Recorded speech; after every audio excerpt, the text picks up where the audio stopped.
Aiwa, ndichida kutendai mhuri yeZimbabwe nekuda kwesapoti yese yamunotipa pano paSaint TV.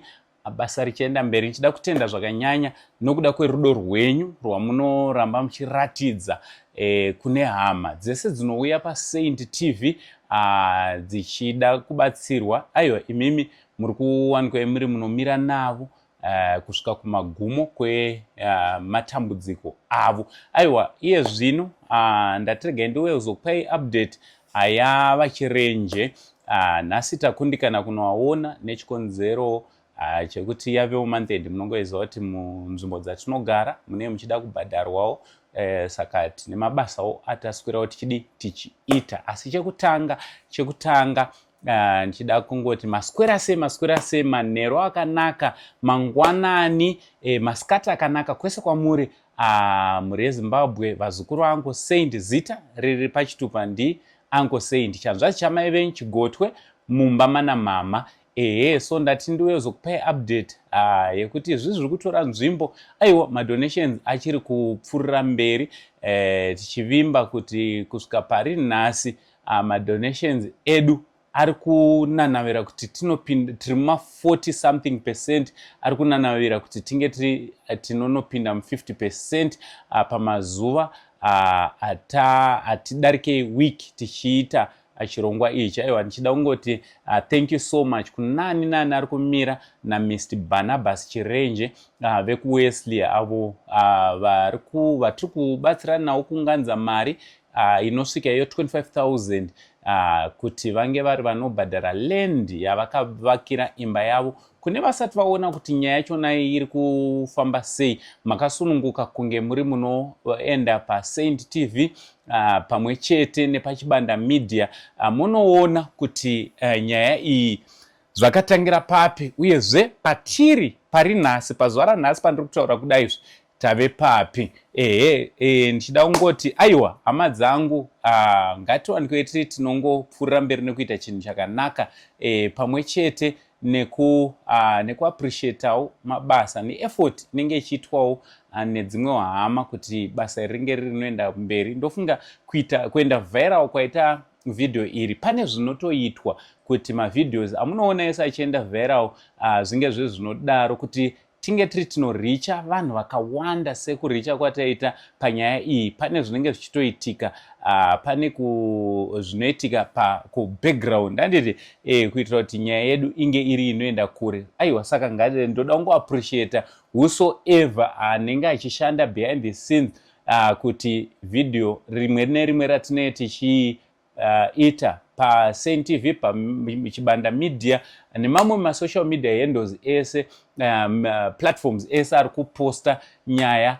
yavachirenje vekuWesley. Aiwa, ndo zvandandiwewo zokuzivisai panguva pfupi inotevera, pada mangwana kana zuva rakuswera mangwana, maybe tichanovaona sezvatanga tichingoita, uye zvatatavimbisa kuti tichaona zuva rimwe nerimwe, asi sekuzowo kwenyu kuti pamwe pachona tinosvika patinokundikana kuvaona everyday nekudawo kwemaprograms nemaresponsibilities wo zvakare akasiyana-siyana atinenge tinawo, asi tichitenda kuti ani nani akanzwa nyaya iyi akati aiwa, ini ndoda kuzadzisa, achasvika paanozadzisa. Zita riri kutumirwa ndirori rataisa pascreen, zvakare kudescription taiisa link reGoFundMe yavachirenje.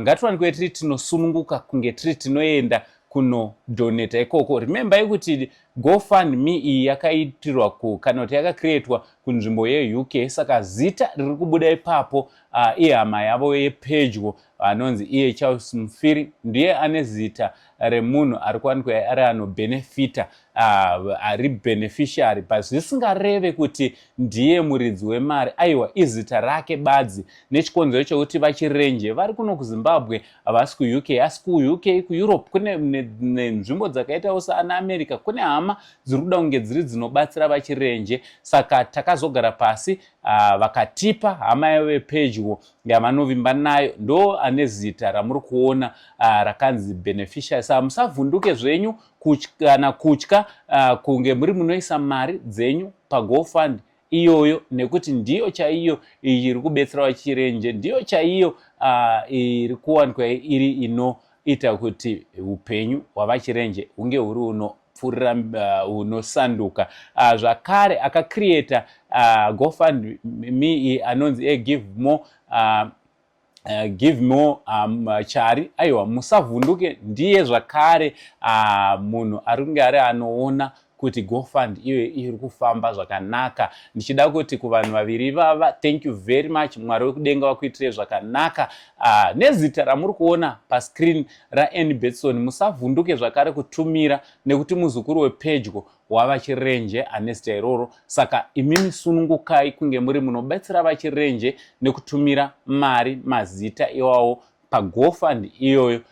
Mwari wekudenga vachikuitirai zvakanaka. Ndo update yandandinge ndiri ndinouya kuzokuzivisai manheru ano. Ndatoishuta ndiri ari manheru nechikonzero chekuti zuva rese ndashayiwawo nguva yekuti ndinge ndiri ndinoitawo vhidhiyo rakaita serino. Zvakare ndichida kuti ngatitumireiwo minamato yedu kuna Chibanda meno zviri kungoitikawo muupenyu hwake. Inguva iya yeupenyu yekuti zvinhu zvinombooma, panouya chimwe pouya chimwe zvakare, poitika zvakawanda zvokuti unotombosvika pakupererwa kuti chii chiri kuitika neupenyu. Pane kurwiswa nehondo dzakawanda dziri kuuya muupenyu hwaMenas Chibanda weChibanda Media, uyo anova zvakare ari kupusha mavhidhiyo zvakanyanya vachirenje kuti vachirenje vange vari vanobatsirwa. Saka ngatitumirewo minamato yedu kwaari.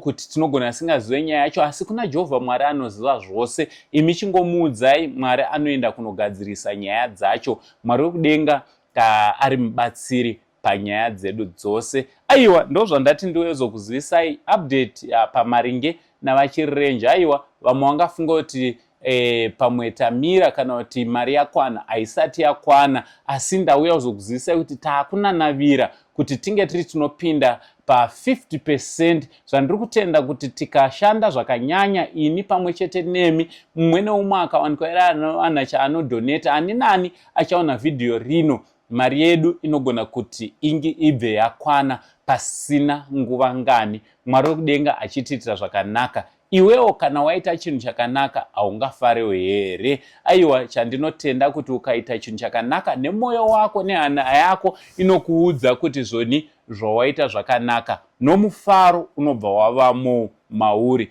Remembai kuti kana dambudziko richinge rawira umwe wedu, idambudziko ratotiwira tese. Hatina zvatingaite kunze kwekumira neumwe wedu kusvika dambudziko iri richipera. Aiwa, tisagumire kuzviita pano paSaint TV bedzi. Ngatiendewo tinoona vapi nevapi vari kuitawo mabasa akanaka, mabasa ekubetserana nehama muno munyika yeZimbabwe. Pakudaiwo tinokwanisa kunge tiri tinorwisana nechinhu chinonzi matambudziko nenhamo. Hongu hatizomapedze ese, asi zvinobatsira kuti ange ari anokamuka, zvinge zvinoita nani, zvinorerukira vamwe muupenyu hwedu hwatiri kurarama. Zita sekutaura kwandaita, ndinonzi Uncle Saint, Sekuru Saint, Chigotwe, mbama namai venyu, chanzvadzi chamai venyu. For now ndichiti muve neusiku hwakanaka. Much love and God bless.